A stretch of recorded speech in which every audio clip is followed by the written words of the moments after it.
Queridos amigos, bienvenidos a este espacio que quiere ser desde el corazón. Bienvenidos a compartir aquí ahora juntos celebrando la vida y eso es una alegría para todos. Y hoy la vida se luce y nos obsequia con una conversación enriquecedora. Y el culpable pues no es otro que un ser humano que conjuga a la perfección estas dos facetas, la de ser y la de humano. Desde su humanidad destacan su humildad y su sabiduría, que nos regala nuestra mente, pues cuando nos habla, por ejemplo, de sus experiencias cercanas a la muerte, de la continuidad de la conciencia, hay luz al final del túnel, amigos. Desde su presencia, su presente es esa otra paz que traspasa corazones. Un extraterrestre andaluz, un estudioso incansable, con un don especial para la comunicación y para implicarse en causas justas. Sin duda, un pescador de almas, un guerrero de corazón amoroso. Es difícil no sentirse en casa o como en casa con Emilio Carrillo. Bienvenido a tu casa, Emilio. Gracias por tu tiempo y gracias sobre todo por tu presencia. ¿Cómo está tu buen corazón hoy? ¿Cómo estás? Pues bueno, antes que nada, agradecidísimo por esta presentación que acabas de hacer, que me sobrepasa en mucho, pero que acojo de corazón por el cariño que pone de manifiesto. Y por aquí todo muy bien, espero que también por ahí, que ya disfrutando de los calores del verano, que ha tardado en llegar en este ciclo anual, pero en cualquier caso, muy contento en estos momentos de estar contigo y de todas las personas, con todas las personas que a través de tu canal pues vamos a compartir también con ellos. Pues muchas gracias de nuevo. Mira, en nuestro último encuentro hablamos de tecnología de la conciencia. Hoy queremos hacerlo con una aplicación concreta, autogestión de la salud a través de esta tecnología de la conciencia. Permíteme una pequeña hipótesis de trabajo para tu consideración y tu comentario. Esta tecnología de la conciencia pues, rompe un poco esas creencias limitantes en las que estamos imbuidos gracias a esta sociedad, gracias entre comillas, a esta sociedad controladora que hablamos y sabemos que cuando hay estas creencias limitantes, pues las creaciones son también muy limitadas. Esta brecha eh, que se abre de la tecnología de la conciencia lo hace al abrigo pues, de su naturaleza más auténtica y ocultada por el sistema. Nada menos que detrás de esa tecnología está nuestra esencia, llamémosle alma o como queramos, y está detrás de eso, pues lógicamente la fuente, ¿no? La fuente de todo aquello. Mira, te voy a exponer un ejemplo de mi vida diaria. Aquí, como veterinario de Anima Mundi, de mi empresa clínica familiar de medicina integrativa, pues además de las consultas, de las cirugías, como hemos hecho hoy, pues por ejemplo, hacemos consultas a distancia y en ellas, además de la información que nos aportan los análisis que nos dan los clientes, la historia clínica y las pruebas, además de esto, tenemos información de una fuente no visible. Esta fuente de información no visible nos da la información que necesito para poder conectarme con la familia y entrar a relacionarme con este tema de salud del animal en sí. ¿Que cómo lo hacemos? Pues utilizamos técnicas como la kinesiología, la radiestesia, la señal vascular autónoma, que con un código de signo a las respuestas que le proponemos, pues nos van dando las pistas del caso. Estas técnicas nos informan tanto de aspectos psicoemocionales como aspectos puramente físicos, pasando por los transpersonales. Depende de lo que le preguntes, Emilio. Y se me ocurre que esto no sería posible si no tuviéramos detrás una especie de biblioteca cósmica, llámase nosfera, llámase como Jacobo Grinberg le llamaba la latiz. Así que en la clínica diaria te puedo decir que constatamos que estamos unidos en todo momento por una realidad más allá de lo aparente. Es decir, la tecnología de la conciencia en parte creo que es posible porque me gusta decir incluso que somos como un archipiélago, ¿no? Que estamos unidos por aquello que aparentemente nos separa. Y llega la primera cuestión, Emilio. Me pregunto y te pregunto a ti, ¿cómo podríamos, sin la existencia de esa realidad transpersonal, obtener toda esa información que necesitamos para el animal o su familia? Me encantaría conocer tu opinión sobre este ejemplo o otro que experimentes tú, porque estas técnicas ya están disponibles hoy en día, no hay que esperar mucho más. Y si las experimentamos por uno mismo, podría reforzar en las personas una visión del mundo más esotérica, más profunda, una visión más trascendente que nos permita esa masa crítica que desde el corazón queremos mucho. Bueno, pues por ahí van los tiros de esta pregunta inicial, Emilio. Qué interesante, Juan Luis, y qué tema tan delicado y tan hermoso, que con mucho gusto voy a hacer una serie de reflexiones al hilo de las tuyas. Quizá lo primero a poner de manifiesto es que ciertamente las tecnologías de la conciencia serán una realidad plena, lo apuntábamos en nuestro anterior encuentro, en el momento en el que nosotros de verdad, con plenitud, abramos esa nueva humanidad que ya late en el corazón de tanta gente y brilla también en el alma de tantas personas. Esa nueva humanidad que nos anunció Cristo Jesús, hablándonos de una nueva humanidad en una tierra restaurada. Ahí los seres humanos habremos salido del alejamiento de lo que es y de lo que somos. Y al salir de ese alejamiento será cuando las tecnologías de la conciencia empiecen a estar plenamente manifestándose a nuestra disposición, siempre están, pero digo manifestándose plenamente porque nosotros mismos estaremos en condiciones de que esa manifestación se produzca. Lo compartíamos en nuestro encuentro anterior, el hecho de que no exista la enfermedad, pongamos por caso, ¿no? Claro que cuando vamos avanzando espiritualmente, cuando recuperamos la toma de conciencia sobre lo que es y sobre lo que somos, se rompen los moldes de una sociedad como la actual, que está forjada desde el alejamiento de lo divino y de lo sobrenatural, y por tanto del alejamiento de lo que es y de lo que somos. Todo eso, ciertamente, en el momento en el que la nueva humanidad sea una realidad, se desenvolverá de una forma radicalmente distinta. Pero claro, la pregunta, y está muy bien el tema que tú has compartido precisamente por eso, bueno, ¿y ahora? ¿Y ahora?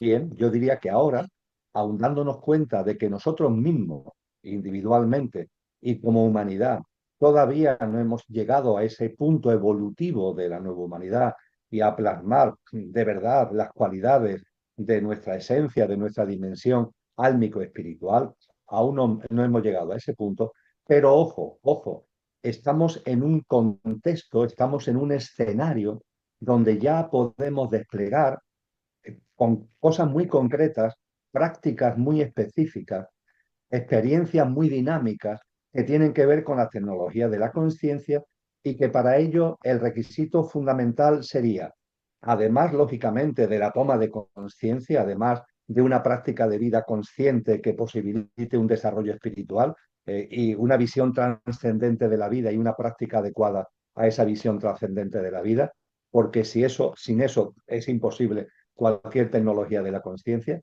pero en los momentos en los que estamos, además de ese requisito inexcusable, lo que deberíamos salir es del pensamiento único, Juan Luis, el pensamiento único que esta sociedad nos ha metido en él. Una sociedad que mayoritariamente, como dijo muy bien Friedrich Nietzsche, ha matado a Dios, es decir, ha expulsado lo trascendente de nuestra vida personal y de nuestra vida social. Y al expulsar lo trascendente, hemos ido impregnándonos de una especie de niebla, una especie de chapapote, que es ese pensamiento único que es absolutamente limitante, radicalmente limitante, nos autolimitan mentalmente y evidentemente también nos autolimita conciencialmente. Dicho esto, son tantas las manifestaciones, son tantas las pruebas que además ya no solamente personas, vamos a llamarle espirituales en sí, sino personas que tienen una cierta espiritualidad pero que se mueven en el ámbito de lo científico, nos han puesto de manifiesto con toda claridad. Te pongo un ejemplo que sirve como telón de fondo. ¿Cuánto se ha escrito ya? ¿Cuántas manifestaciones se han compartido de los denominados campos mórficos o morfogenéticos? Es una realidad. Estamos ligados. Las especies, cada una de ellas, tiene como una malla de información que está ahí, invisible, pero que sirve de comunicación interna.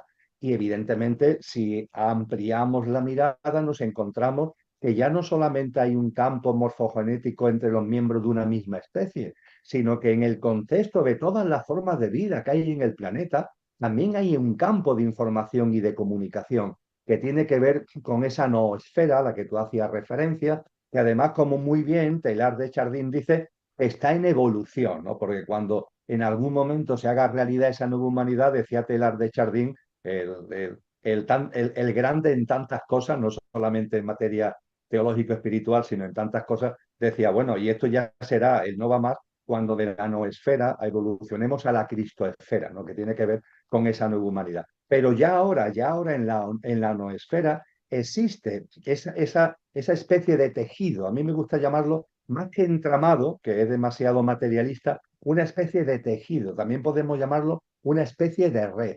Y claro que esa red existe. Y lo único que tenemos que hacer para poderla disfrutar es romper el pensamiento único. Es decir, es como si el pensamiento único, como esta sociedad materialista que ha matado a Dios, nos metiera en una niebla, en una tela de araña que nos aprisiona y que nos impide ver la realidad.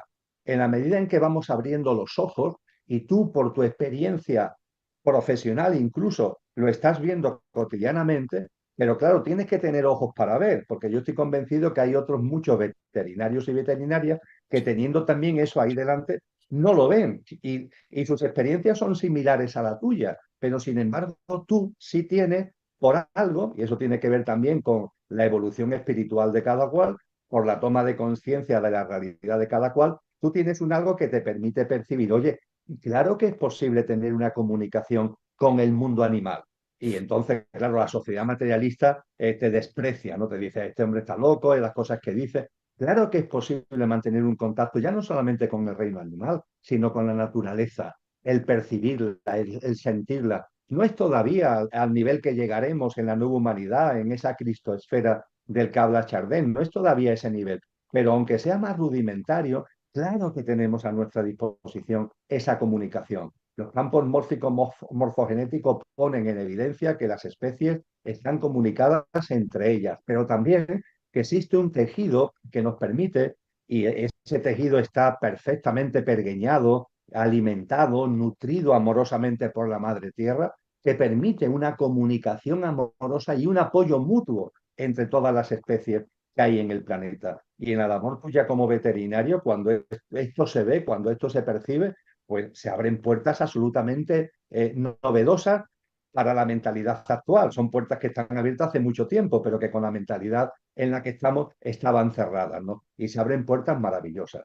Por tanto, todo lo que tiene que ver con esa comunicación, yo diría que está íntimamente enlazado con el hecho de que vivimos en un precioso tejido, un tejido donde todo repercute en todo, donde lo que sucede a una forma de vida repercute en otra forma de vida. Si tuviéramos el diagrama delante nuestro, ¿no? Ahora que con la tecnología hacen auténticas maravillas para que en imágenes, ¿no? Veamos determinadas cosas. Veía esta mañana unos vídeos que han realizado sobre la resonancia Schumann, sobre el pulso de la Tierra, el pulso electromagnético de la Tierra. Qué belleza, ¿verdad? Pues si tuviéramos con esas tecnologías alguien que se ocupara de poner de manifiesto ese tejido y cómo las formas de vida repercuten entre sí, cómo se relacionan las unas a las otras.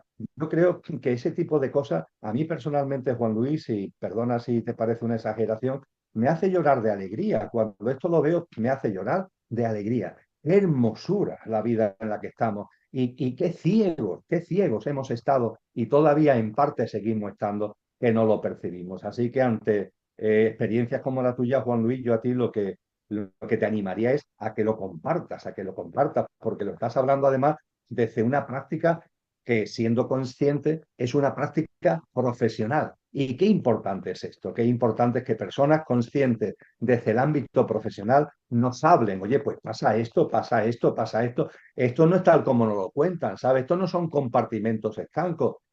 Una persona no es un compartimento estanco con los demás seres humanos, pero es que tampoco es un compartimento estanco con las demás formas de vida, ¿no? Hay un tejido, hay una interacción, hay como unos bucles, ¿no? Unos flujos que nos relacionan los unos con los otros y eso sí, que se activan desde la conciencia. Y para que se activen desde la conciencia, termino Juan Luis, eso significa que se activan desde el amor, desde el amor. Si no, no hay manera, si no, todo ese tejido es como un tejido inerte, ¿no? Para que ese tejido tome vida, para que ese tejido fluya, lo que hace falta es mucho amor, mucho amor, mucho amor.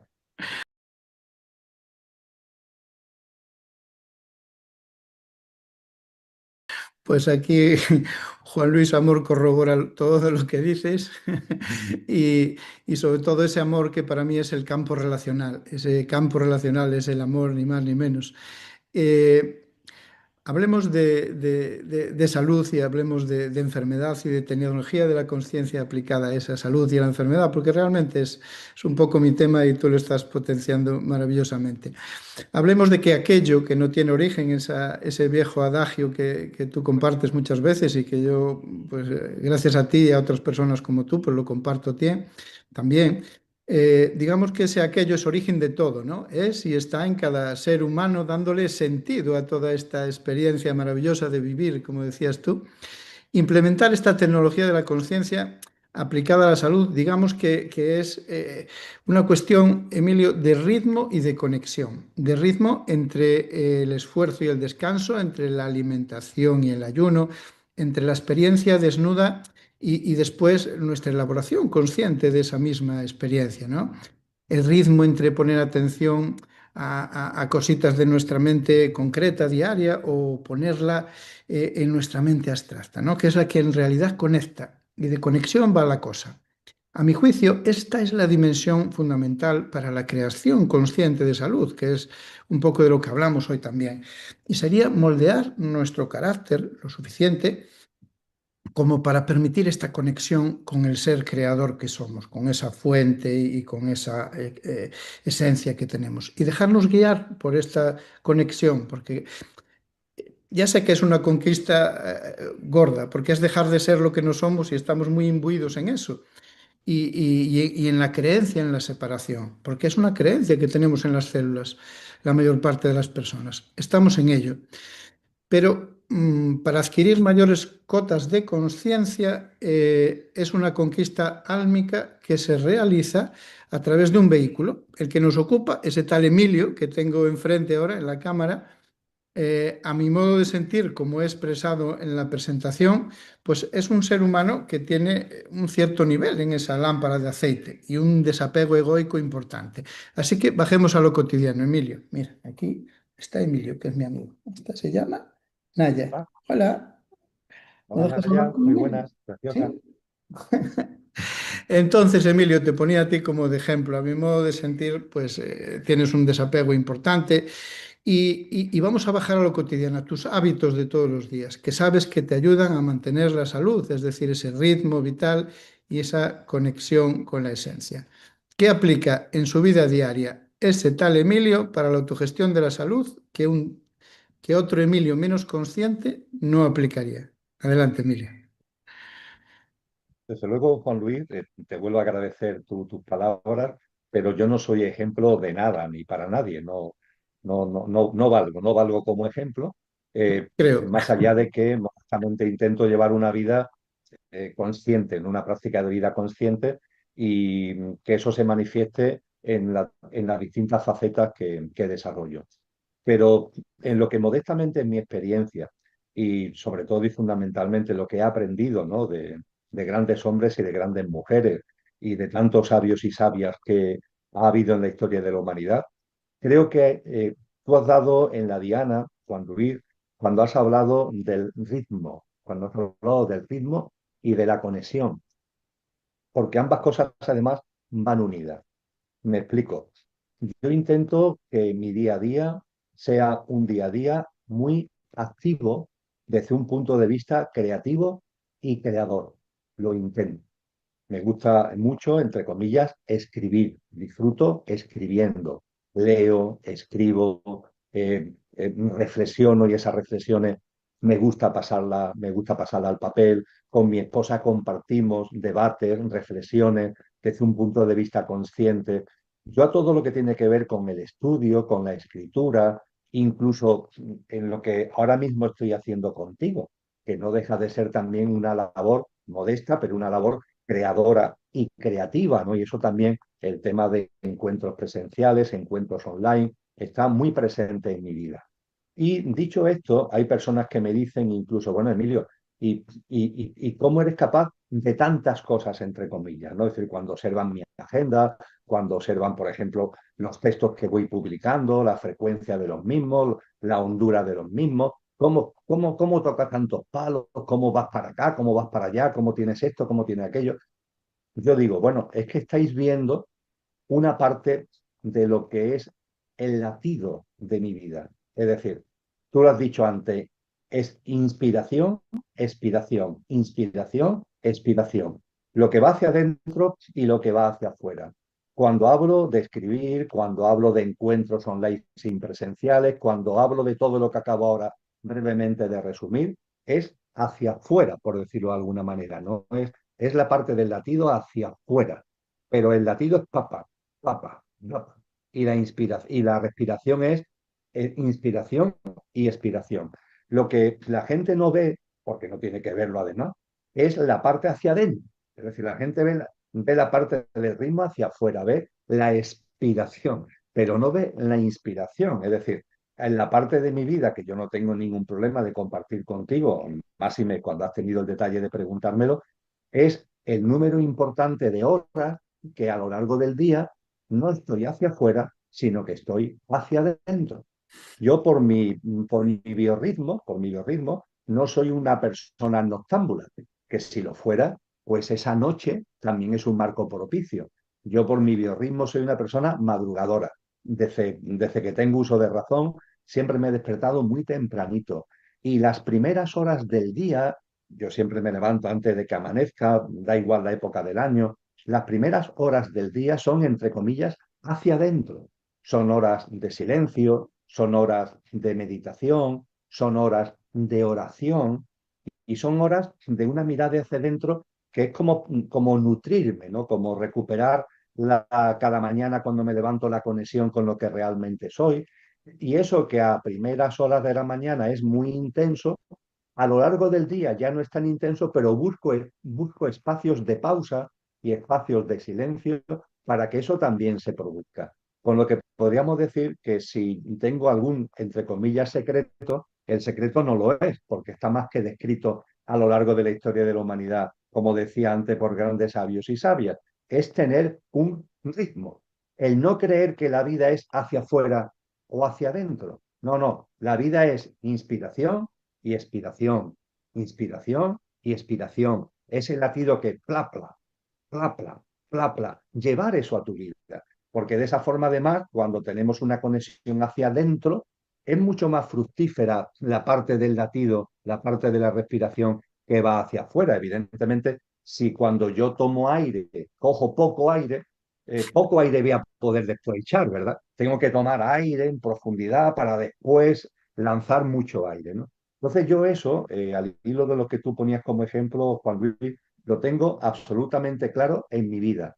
Fíjate, para que se haga incluso más sencillo de entender, digo más sencillo porque voy a utilizar una expresión que creo que es muy conocida, aunque el contexto en el que esa expresión se utiliza no sea hoy día un contexto mayoritario. Pero en el ámbito, por ejemplo, de los monasterios, en el ámbito de los conventos, en el ámbito de las órdenes monacales, tanto masculinas como femeninas, yo creo que todos hemos oído hablar del ora et labora, ora et labora. Lo hemos oído hablar todo, ¿verdad? Ora y trabaja, trabaja y ora, ¿no? Ese ora et labora que viene de San Benito, ¿no? De la primera orden monacal, la primera regla monacal bien establecida. Es decir, estamos hablando de hace 1500 años en número redondo. Y fíjate ahí el tipo de vida que se promueve. Ora et labora. Inspira y expira. Un tiempo para la oración, para el encuentro íntimo, para el silencio, para el recogimiento, para la reflexión y un tiempo para la acción, que además, como decíamos antes, conforme la inspiración, la toma de aire sea más potente, mayor será el fruto de la expiración. Entonces creo que esto está tan enseñado, Juan Luis, pero sin embargo estamos en una sociedad que ¿qué es lo que sucede? Que todo queda en el labor. Nos hemos olvidado del hora. Y cuando hablo de hora, evidentemente no estoy hablando del dogmatismo religioso. Creo que se me ha entendido, ¿no? Que no Sí, estoy sí, hablando del sí. dogmatismo religioso. Es el, Olvidamos el hora y estamos permanentemente en el ahora, con lo venga cual el estamos ahora. intentando echar aire, pero no lo estamos recogiendo. Y Sí, eso sí. finalmente produce en nosotros una disfunción que termina afectándonos a somatizándolo todos y los niveles. originando lo que llamamos enfermedades. Eso repercute en nuestro mundo emocional, repercute en nuestro mundo mental. Las turbulencias emocionales y mentales afectan a lo que el esoterismo llama nuestro cuerpo etérico, es decir, la parte energética que tenemos todos los seres humanos, nuestro cuerpo vital, ¿no? Que Así cuando estamos alterados emocional y mentalmente es como si estuviéramos toqueteando, manoseando y minusvalorando el potencial de nuestro cuerpo vital. Con lo cual se nos viene abajo el estado de ánimo, empezamos a tener estados semidepresivos, eso es el terreno de cultivo mejor para que aparezcan otras enfermedades y por tanto es precioso lo que has compartido acerca del ritmo y de la conexión, efectivamente. El ritmo es muy importante en nuestra vida y ese ritmo nos permite estar en conexión con lo, como venimos diciendo, con lo que es y con lo que somos.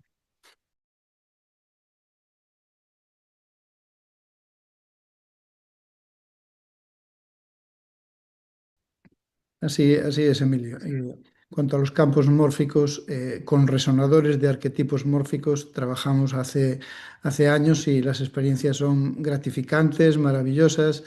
Te sientes algo así como un explorador en una selva nueva y es maravilloso vivirlo y la verdad es que muchas veces los resultados acompañan, por no decir siempre, por no hacer aquello del pescador que pesca así grande, ¿no? Pero la verdad que la satisfacción es muy gorda.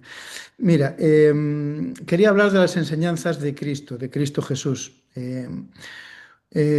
Como a lo mejor uno de los más grandes o el más grande sanador de todos los tiempos, ¿no? En relación pues, a tres apartados. Si te parece, abordamos el primero, que es el sentido trascendente de la vida y su relevancia en lo que llamamos enfermedades. Hace poquito leía en una trasera de uno de los periódicos más Sí, habituales de este país, una entrevista con Josep María Fericla. Es un antropólogo, escritor que sostiene que gran parte de los trastornos que llamamos enfermedades pues son provocados por una falta de vida espiritual, ¿no? Y de sentido trascendente de la vida. Como tú hablabas antes de Nietzsche, pues en sus obras La Galla Ciencia y otras, pues habla de lo mismo. Rudolf Steiner, pues creador de las escuelas Waldorf y de la antroposofía, pues igual, esa dimensión espiritual es muy importante, al igual que la reflexión, el pensamiento crítico, ese Dios rogando y con el mazo dando que decías tú, pero explicado pues, más bonito, ¿no? Y es importante para todas las áreas de la salud. Recuerdo a Bach, que hizo un sistema maravilloso de esencias, las flores de Bach, que trabaja en el campo emocional y que tan maravillosas son en los animales. Bueno, pues para todos estos maestros, como ejemplifican, por ejemplo, Steiner y Bach, el cuerpo físico, pues ese no es solo una máquina biológica, sino es un reflejo del estado del alma y del espíritu.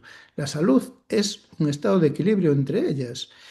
Tú miras en la ciencia hoy, como decías antes, y hablan lo mismo que decías tú. O sea, el estrés causa el 95% de las enfermedades. Bruce Lipton es el que habla de esto en Stanford, pero es que en Harvard, en Yale, hablan de lo mismo, el 95% de las enfermedades. Y como el estrés es una interpretación de la realidad, es algo que hacemos los individuos que interpretamos, no es algo objetivo, pues nos damos cuenta que esa programación mental limitante, de la que también hablábamos al principio, pues es causa de muchas de las enfermedades. Y tiene que ver con esa programación social y familiar que hace fricción con esa otra programación que tiene nuestra alma, ¿no? Es decir, el sentido de la vida es inherente a nuestra conciencia individual y choca con esa actitud que tenemos a veces al ir al contramano de la vida, de eso que estamos sintiendo que no es así, ¿no? Entonces, nuestro cuerpo conectado a esa mente inconsciente, pues nos lo hace saber en forma de síntomas, de avisos, de dolor, y ese dolor que a veces nos hace blanditos y que nos hace vulnerables y que refrenda que eres uno con la vida, pues no deja de ser una maravilla. Vamos a la cuestión. Cristo Jesús y la importancia para la salud de ese sentido trascendente de la vida humana, Emilio. Mira, recuerdas seguro que mejor que yo esa frase de levántate y anda, no peques más, que es como una exhortación que aparece en el Evangelio de Juan. Y se lo dice Cristo Jesús a un hombre pues, que acababa de sanar de una parálisis, ¿no? Y la pregunta, ¿cuánto hay en sus enseñanzas y en su encarnación de regreso a casa? De vuelta al hogar inicial representado por el Padre, que para mí es un regreso a esa conexión con la energía primigenia. Y segunda parte de la pregunta, Emilio, ¿cuánto hay en las enfermedades de alejamiento de ese camino de regreso? Maravilloso, Juan Luis. Eh, Me viene a la cabeza una obra de Rudolf Steiner, al que tú acabas de mencionar. Es una conferencia que después se publicó a modo de ensayo, creo que del año 1919, ya ha llovido, y que en el título aparece precisamente Cristo, al que tú haces mención. Y en ese ensayo nos dice Rudolf Steiner que el ser humano que se ha alejado de lo divino, que se ha alejado de lo sobrenatural, es importante recordar que ese es el contenido etimológico de la palabra pecado. La palabra pecado, en los textos cristianos del Nuevo Testamento, es una palabra que está en griego clásico, como se escribieron la mayoría, la práctica totalidad de los textos del Nuevo Testamento.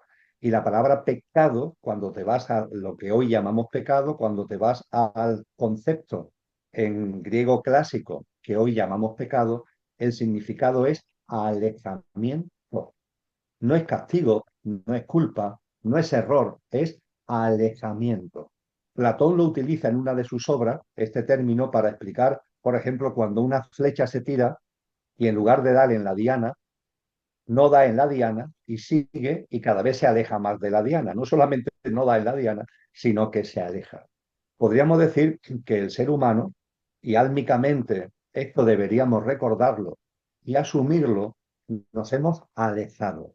De hecho, lo que las tradiciones espirituales en la tradición cristiana se llama pecado original, otras tradiciones lo llaman de otra manera. Fíjate que lo de pecado original no es sino un alejamiento que se produce a partir de un momento en concreto y que se va haciendo cada vez, como la flecha que se va alejando, se va haciendo más patente y más patente y más fuerte.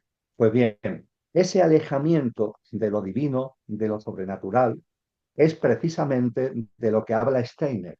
Y él en ese ensayo que tiene a Cristo en el título nos dice que la no percepción de lo divino en la que ha caído el ser humano, dice literalmente Juan Luis, es una enfermedad, pero no una enfermedad metafóricamente hablando, no, no, una enfermedad real, porque al perder la sensibilidad, a perder la percepción de la esencia de lo trascendente, de lo divinal, de lo sobrenatural, al perder esa sensibilidad, nos endurecemos. Nuestro cuerpo etérico o vital, nuestro cuerpo energético se endurece. Eso afecta tremendamente a nuestro cuerpo físico. La pérdida de la pérdida de la percepción de lo divino y de lo sobrenatural origina un modo de vida, como tú has dicho muy bien, como has recordado muy bien, cada vez más estresante, con turbulencias emocionales y mentales cada vez más fuertes, que se revuelven contra nuestro organismo, que afectan al cuerpo etérico, energético y afectan al cuerpo físico. Eso es enormemente importante. Yo le estoy muy agradecido a Rudolf Steiner por muchas cosas, pero es que en esto fue absolutamente claro, radicalmente claro. No, no, la no percepción de lo divino es una enfermedad real, no metafórica, es una enfermedad real.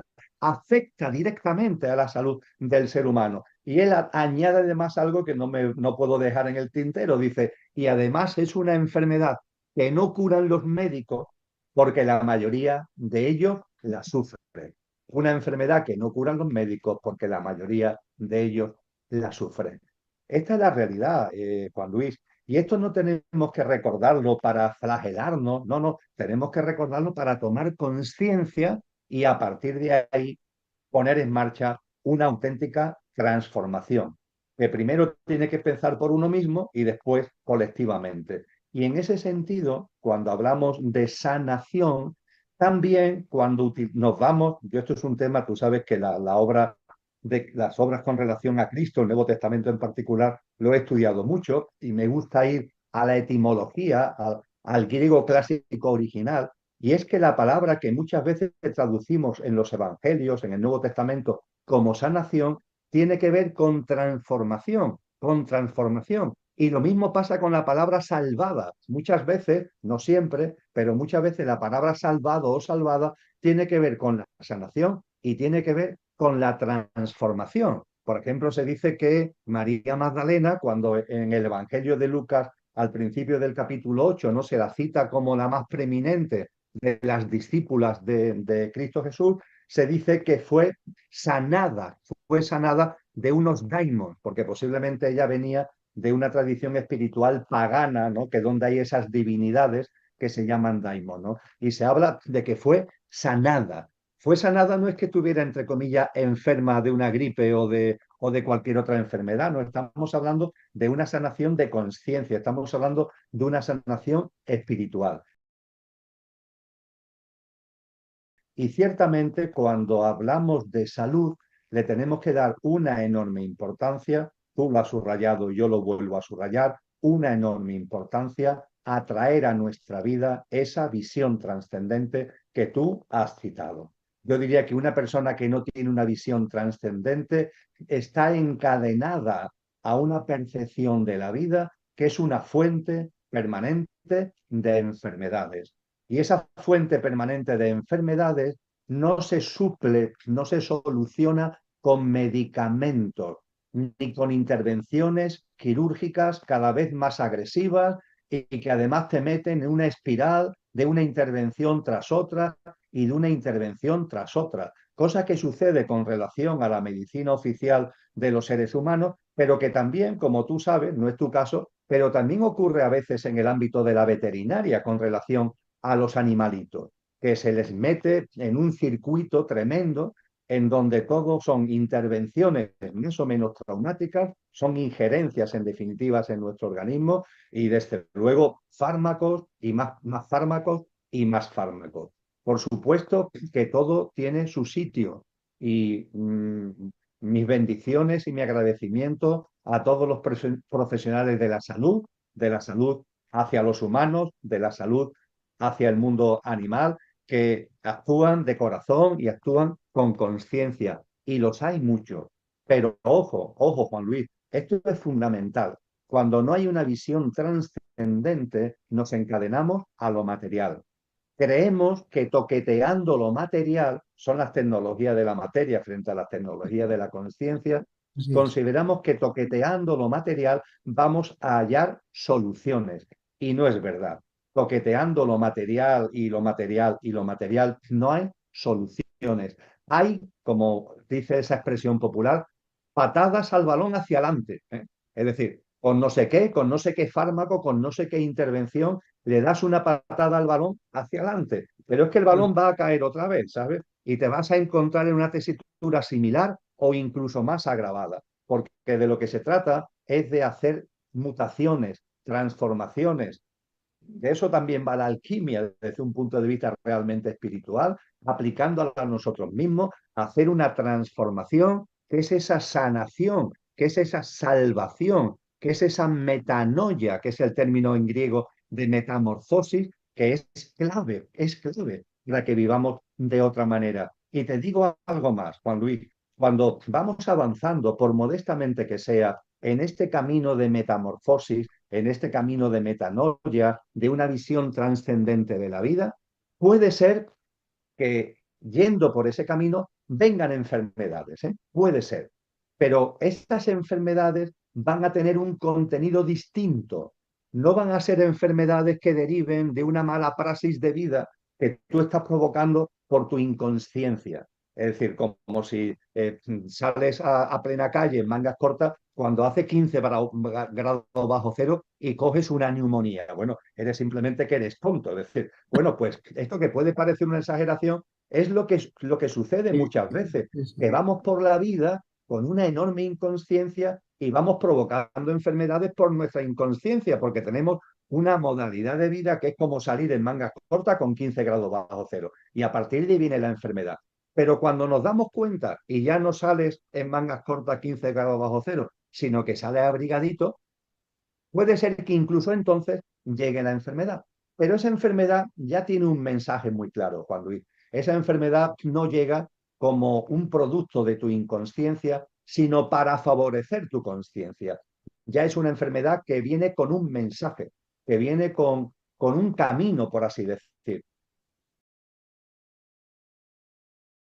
Y hay que tener, y esto a mí me gusta mucho compartirlo, que el alma está permanentemente hablando. Nosotros, como receptores, este tal Emilio que tú decías, tú sabes que yo lo llamo el coche, ¿eh? Pero en el coche está encarnado el conductor, nuestra dimensión álmico-espiritual, el coche efímero, pasajero, el conductor imperecedero, ¿verdad? Y en ese conductor que encarna en el coche está el alma. Y ese alma habla, el alma le habla al coche. Nosotros desde el coche, podemos percibir a nuestra alma. Hay gente que dice, bueno, ¿y yo cómo puedo escuchar a mi alma? A través del coche. Ponle atención a lo que el coche te está diciendo y muchas veces el alma se está expresando a través del coche. Y el alma primero habla con susurros, pero hay momentos determinados, Juan Luis, que cuando a los susurros no se le hace caso, el alma da un grito y ese grito a veces pues es la enfermedad. Pero claro, es una enfermedad que tiene un mensaje, trae detrás de ella un mensaje para que nos alineemos más con el sentido de la vida al que tú has hecho mención, para que nos alineemos más con el propósito de vida, lo que los orientales llaman el Dharma, ¿no? Con D, el Dharma por el que nuestra alma ha encarnado en esta vida. Pero qué gran verdad, ¿eh? Y concluyo, Juan Luis, que tener una visión trascendente de la vida genera un panorama totalmente distinto en el que todo lo que tiene que ver con la salud se le abren nuevas puertas, se abren nuevas dimensiones porque generamos el escenario pertinente para que nuestros distintos componentes adquieran una vibración, podríamos llamarlo así, nuestro componente energético, físico, emocional, mental, adquieran una vibración que potencian precisamente eso que denominamos salud y que también tienen que ver con las ganas de vivir, con la fuerza vital para afrontar cada día, para no caer en bajones anímicos, etcétera, etcétera. Así que efectivamente esa visión trascendente de la vida es crucial como fuente de salud, indiscutiblemente. Muchas gracias, Emilio. Muy completa la respuesta. Yo lo llamo cuando hacemos una medicina sintomática, simplemente lo llamo lo que va a ocurrir es un periodo de interfases y así es. Tengo un maestro, Julio César Payán, maestro de terapia neural, que decía que las personas nos enfermamos o para aprender o para morirnos. Entonces, entonces, Que también es un aprendizaje, claro, también es un aprendizaje. entonces yo siempre hago esa Es terminar dicotomía. un ciclo para comenzar otro, ¿no? Así es, para ir a la habitación de al lado.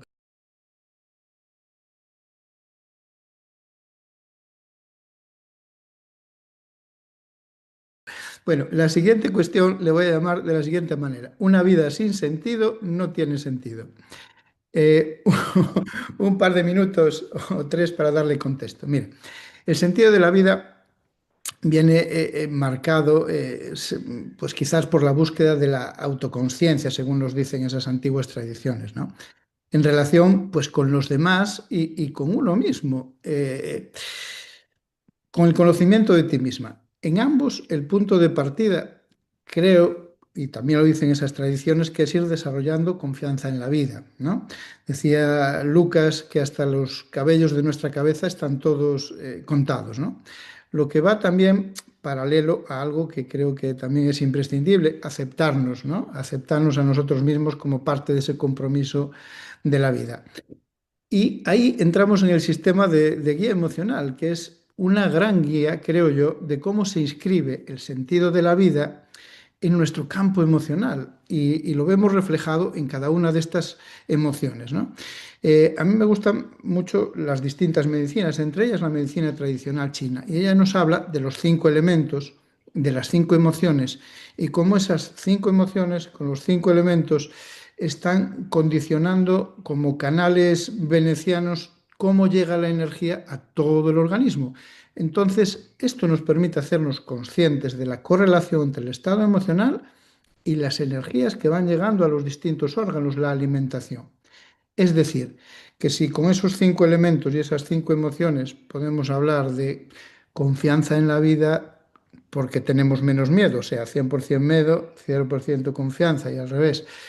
Serenidad en cuanto a que aceptación de la vida en vez de ir hacia cada cosa que pasa, o ir corriendo en vez de serenidad, o tener presencia en vez de preocupación, o alegría en vez de esas penas que estamos a veces penosos toda la vida.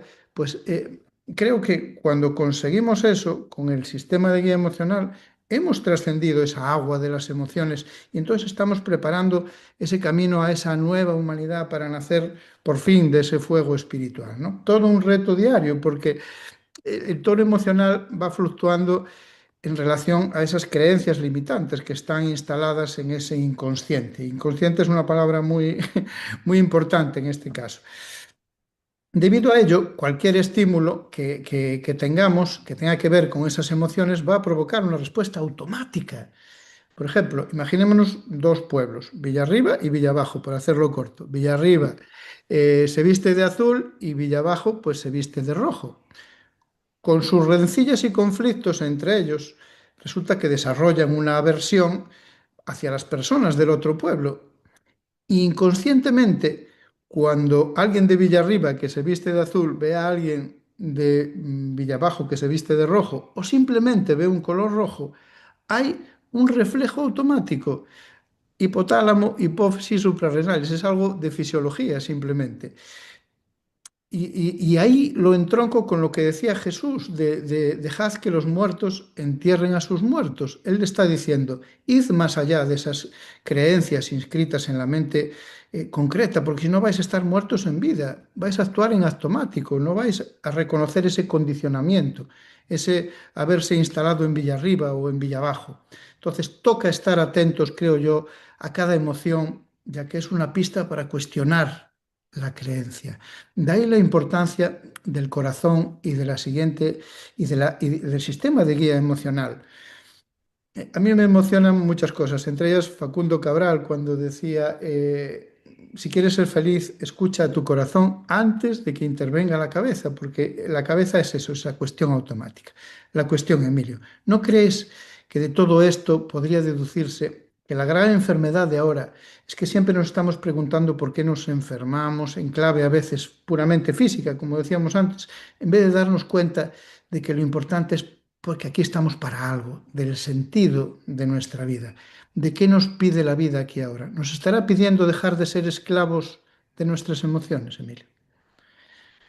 Ahí te lo dejo. De nuestras emociones, Juan Luis, y de muchas más cosas, de muchas más cosas. Eh, Se le acaba de dar el premio Princesa de Asturias del presente año. Tú vives ahí, cerquita de Oviedo, ¿verdad? Donde se entregan estos premios anualmente. En Se le Ribadeo. acaba de dar uno de los premios Príncipe Princesa de Asturias a Byung-Chul Han, un filósofo nacido en Corea del Sur, pero que ya lleva muchos años en Alemania. Y la obra de Byung-Chul Han, que es una obra preciosa, de una gran potencia, él habla de una figura que enlaza con lo que tú acabas de compartir. Él llama el esclavo absoluto, el esclavo absoluto. Personalmente, haciendo una traducción del alemán, que donde lo tiene escrito, yo prefiero llamarlo el esclavo integral, el esclavo integral. El esclavo integral es el esclavo que se cree libre y que él mismo elabora la bola que lleva en el tobillo y las rejas entre las que viven. El esclavo integral es una nueva forma de esclavitud donde los libres son esclavos y forjan su propia cárcel. Obviamente esto que acabo de resumir, él lo expresa analizando sociológico, antropológicamente el momento en el que vivimos, también los temas que tienen que ver con la psicología y el inconsciente colectivo, pero la conclusión es esa. Oye, date cuenta que tú que te consideras una persona, entre comillas, libre, a lo mejor eso es simplemente una gran mentira. Pero claro, si estiramos esta línea de reflexión, que es interesante per se, pero si la estiramos ya no solamente desde un punto de vista sociológico, antropológico, de nuestro modus vivendi, etcétera, etcétera, y lo estiramos esta reflexión desde el punto de vista espiritual, nos vamos acercando a lo que ya nos enseñó Cristo Jesús con eso que tú acabas de compartir de que deja que los muertos enseñen a los muertos.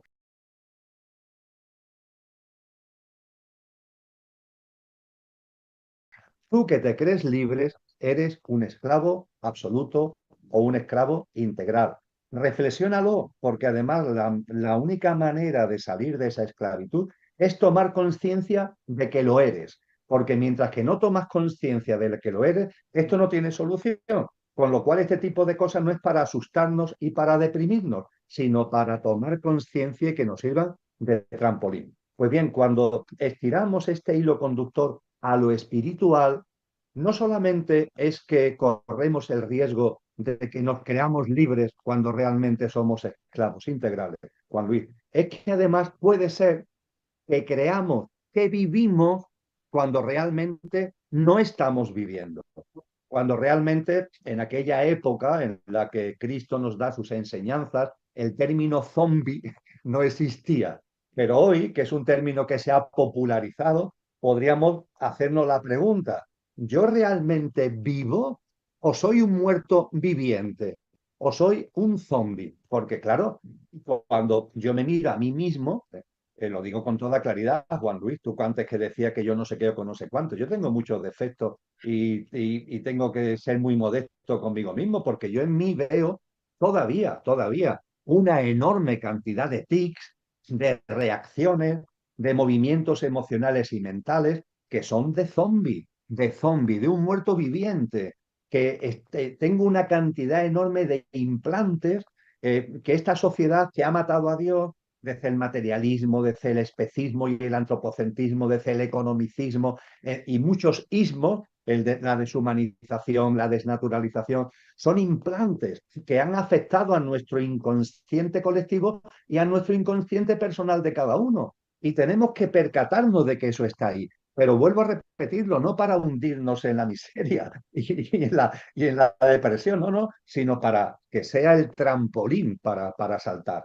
Entonces, claro que sí, claro que hay muchos muertos que están enterrando a sus muertos. No solamente hay mucha gente que se cree libre y realmente son esclavos integrales, como dice Byung-Chul Han, sino que hay muchas personas que se creen vivas y realmente están muertas, son zombies, han convertido la vida en un mero acto de supervivencia. No viven, sobreviven. Y no se vive sino se sobrevive cuando se pierde la confianza en la vida, cuando se pierde la percepción que la vida tiene un sentido. Claro que la vida tiene un sentido. Ciertamente estamos en un cosmos que está lleno de amor, el Ordo Amoris del que nos hablaba Agustín de Hipona, y en ese Ordo Amoris tú puedes vivir a contramano del sentido de la vida. Pero ojo, eso tiene consecuencias en ti, porque el libre albedrío también conlleva que tú eres responsable de las consecuencias de tus actos. Es la justicia cósmica, el famoso principio hermético de causa y efecto. Tú eres libre para hacer A o hacer B. Ahora bien, las consecuencias de A o las consecuencias de B, tú eres responsable de ellas y van a incidir en ti. Tú tienes libertad para hacer A o para hacer B, pero no tienes libertad para evitar las consecuencias de A o de B. Si haces A, vas a vivir las consecuencias de A, si haces B, vas a vivir las consecuencias de B. Y cuando nos ponemos a contramano del sentido de la vida, egoísmo, egolatrismo, egocentrismo, etcétera, etcétera, etcétera, eso en nuestro, entre comillas, libre albedrío, estamos provocando unos efectos que se revuelven contra nosotros mismos y tendríamos que ir a lo que antes hablábamos, ¿no? De la pérdida de la percepción de lo divino, de lo sobrenatural, de la esencia que está más allá de la apariencia. Cuando nos ponemos a contramano del sentido de la vida, somos, tú antes lo hacías ahí una frase muy categórica y muy simpática, y ponerse a contramano del sentido de la vida en castellano puro es ser insensato, con lo que realmente podemos vivir alineados con el sentido de la vida, viendo que la vida merece nuestra confianza, percibiendo que la vida nos abraza, percibiendo que la vida es lo que hablábamos antes, una especie de tejido, ese campo, ¿no?, al que tú hacías mención, maravilloso, en el que todos estamos, pero donde a su vez todos nos nutrimos y todos nutrimos a los demás, ver esta maravillosa interrelación que hay en todo lo que es la vida, viendo la vida como algo precioso, algo que, insisto, continuamente nos está apoyando para que evolucionemos en nuestra conciencia, no en contra, sino siempre a nuestro favor, y a partir de ahí vamos teniendo capacidad de aceptación, esa palabra que tú también has usado, una aceptación que no es resignación, que no es encogimiento de hombros, ¿qué voy a hacer? Me tengo que aguantar. No, no, no, no es aguantarte, es esa aceptación que es fruto de la confianza en la vida. Confías en la vida, empiezas a percibir que la vida está llena de patrones, de señales, de sincronías, de causalidades. Vas percibiendo que la vida siempre juega a tu favor, pero no a favor de tu coche, que a veces está desconectado del conductor, sino siempre juega a favor del conductor. Y a partir de ahí comprendes que todo tiene un sentido profundo, un porqué y un para qué.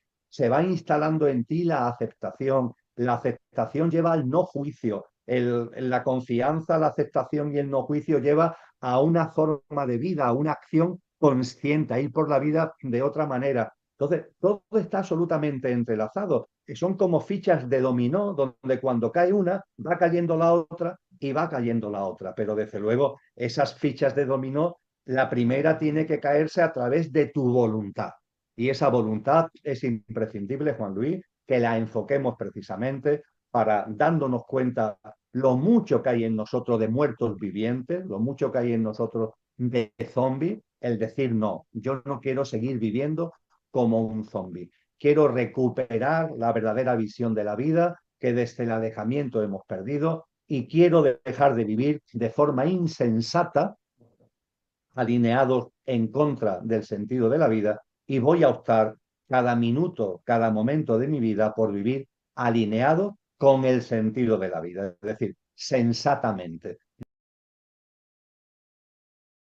Yo creo que es por así decir, la gran elección continua que tenemos en nuestra vida cotidiana, Juan Luis, vivir sensata o insensatamente, alineados con el sentido de la vida o a contramano del sentido de la vida. Eso se manifiesta en lo pequeño y en lo grande, en las grandes cosas de nuestro día a día y en las pequeñas. Y eso repercute en nosotros, porque si vives sensatamente, eso va a tener en ti consecuencias que van a favorecer, por ejemplo, tu estado de ánimo, tu salud, etcétera, y si vives a contramano del sentido de la vida, pues eso va a tener para ti consecuencias que, entre otras cosas, van a provocar, en el sentido que decía Steiner, enfermedades. Y qué triste que cuando estás a contramano del sentido de la vida, en lugar de transformarte, en lugar de cambiar el paso para alinearte con el sentido de la vida, sigues a contramano del sentido de la vida e intentas paliar las consecuencias que eso tiene en ti a través de fármacos, a través de medicamentos y a través de lo que decíamos antes, de dar una patada a la pelota para adelante cuando antes o después la pelota va a volver a caer sobre ti.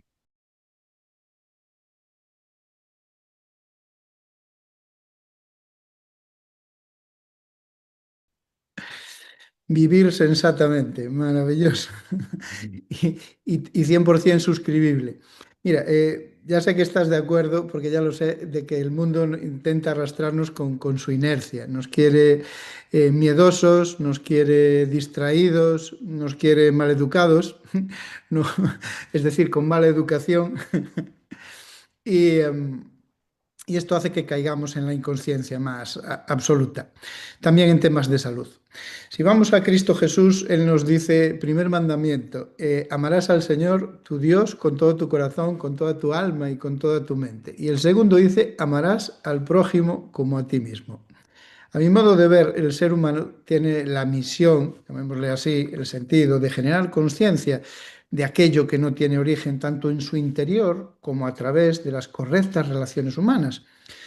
Esta experiencia humana está hecha, como bien decías antes, con continuas decisiones, con voluntad, que nos lleva a periodos pues, de síntomas físicos y a periodos de plenitud. A la luz de la tecnología de conciencia y dado que siempre por acción o por omisión estamos tomando decisiones que nos acercan o nos alejan de ese sentirnos bien y generar bienestar, que para mí eso es la salud, sentirnos bien y generar bienestar, ¿estás de acuerdo de que una decisión consciente es fundamentalmente una decisión sentida o bien el discernimiento tiene más que ver con elegir aquello que más me hace sentir en paz o tal vez con el razonamiento puro o una mezcla de ambos. Colócame todo esto, Emilio. La clave, Juan Luis, entiendo que está en el discernimiento. El discernimiento, creo que es la clave. Y el discernimiento no llega a la persona por casualidad. El discernimiento tenemos que construirlo. Lo construimos con nuestra propia autotransformación, con nuestra propia evolución, con nuestro propio camino de conciencia. El discernimiento no es conocimiento, es más que conocimiento. El discernimiento no es información, es mucho más que información. De hecho, hay quien dice, yo lo pongo en cuestión, pero en fin, hay quien dice, se ha puesto de moda que estamos en la sociedad de la información y del conocimiento. Desde luego, no estamos en la sociedad del discernimiento. El discernimiento solo llega a la persona cuando se cumplen tres requisitos. Uno, lo has puesto tú ya sobre la mesa hace unos minutos, la visión trascendente de la vida. Segundo, la sed de verdad, la sed de verdad. Buscad y hallaréis, nos dice Cristo. Llamad a la puerta y se abrirá. Pero claro, hay que buscar, hay que llamar.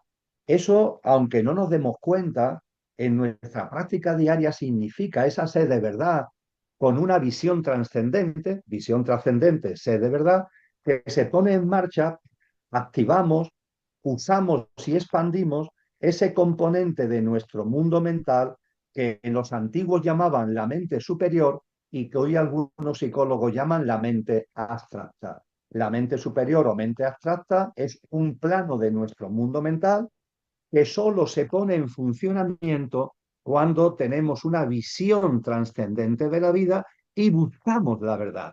La verdad en todo, en lo grande y en lo chico, la verdad espiritual, pero también la verdad de la vida, como cosas que estamos hablando aquí ahora en materia, por ejemplo, de salud, pongamos por caso, ¿no? Esa sed de verdad, cuando tenemos una visión trascendente de la vida, posibilita que nos hagamos preguntas, que aquello a lo que vamos acudiendo buscando respuestas hace que nuestra mente abstracta vaya poniéndose en funcionamiento y nos dicen los sabios, de esa forma se va como expandiendo, es como un campo que se va expandiendo y es el uso y expansión de la mente abstracta, visión trascendente, búsqueda, sed de verdad, es el uso y expansión de la mente abstracta la que nos aporta el discernimiento. Un discernimiento que su primera manifestación es lo que hemos hablado hace un momento.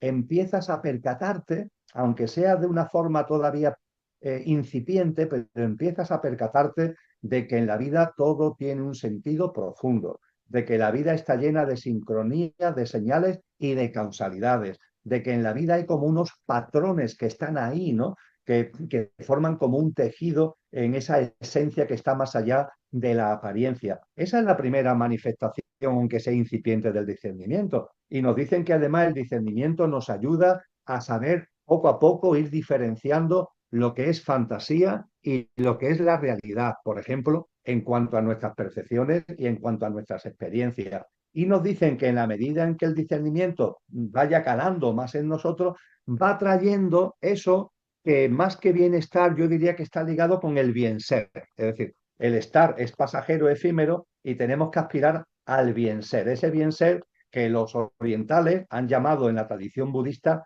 Ananda, un estado de bienaventuranza, que los hinduistas han llamado Chanti, un estado de paz interior, que en el ámbito occidental el cristianismo ha llamado un estado de gracia.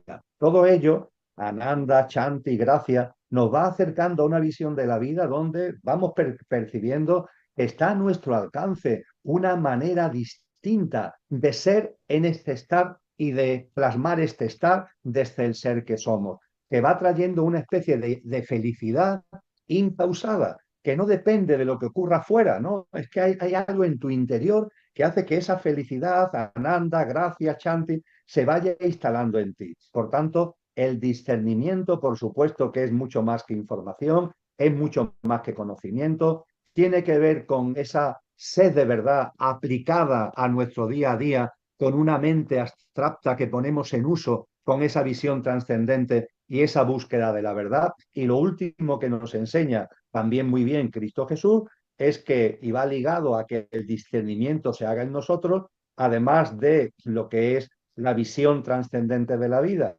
y la sed de verdad, uso de la mente abstracta, el tercer componente imprescindible es la sencillez. La sencillez.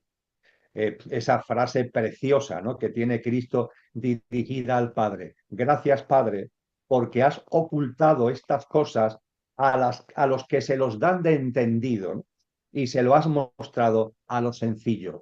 Los sencillos no son los ignorantes, los que no tienen educación, no, no. Los sencillos son las personas humildes, son las personas que tienen una pureza de corazón. Esa es la sencillez. Y el llevar a cabo también una vida sencilla y alegre, que seamos capaces de evitar este torbellino absurdo, materialista, de necesidades artificiales, de ansiedad, de culto a la velocidad. No, no, vamos a practicar esa sencillez, vamos a traer a nosotros esa sencillez, y esa sencillez yo diría que es la tercera pieza que hace que todo lo que tiene que ver con el discernimiento entre en funcionamiento. Sentido, visión trascendente de la vida, todo lo que tiene que ver con la sed de verdad y sencillez. Sencillez, humildad en este camino precioso que es la vida, que cada uno tiene que hacer dando sus pasos, pero que finalmente lo estamos haciendo todo de la mano, nos demos cuenta o no nos demos cuenta. Sin duda, grandes, grandes claves para llegar a eso. Y también tenemos por el medio el sentir, ese sentirse en paz, que seguramente tenga que ver con todo esto que hablas, con el discernimiento. Así a modo de titular, podría ser que para gozar de buena salud fuese imperativo una visión trascendente en la vida, de lo cual podía deducirse a modo de titular, como te decía antes, que un ser humano sano es aquel que piensa en el corazón. Lo hago mío, Juan Luis, totalmente, lo hago mío. No Y es mi, no da efectivamente es para un tanto la sentir, cabeza. como tú dices muy bien, que va más allá de lo emocional, obviamente, ¿no? Es un sentir que trasciende lo emocional para tener una cualidad vibratoria que va muy ligada al corazón, y a través del corazón va muy ligada al amor, y a través del amor va ligado a lo que verdaderamente somos. Pues creo que no quiero abusar para nada bueno, pues de tu generosidad y se está cumpliendo la hora. Si quieres podemos dejarlo aquí. Una pregunta más, lo que tú me digas, Emilio, porque cuando tú quieras continuamos.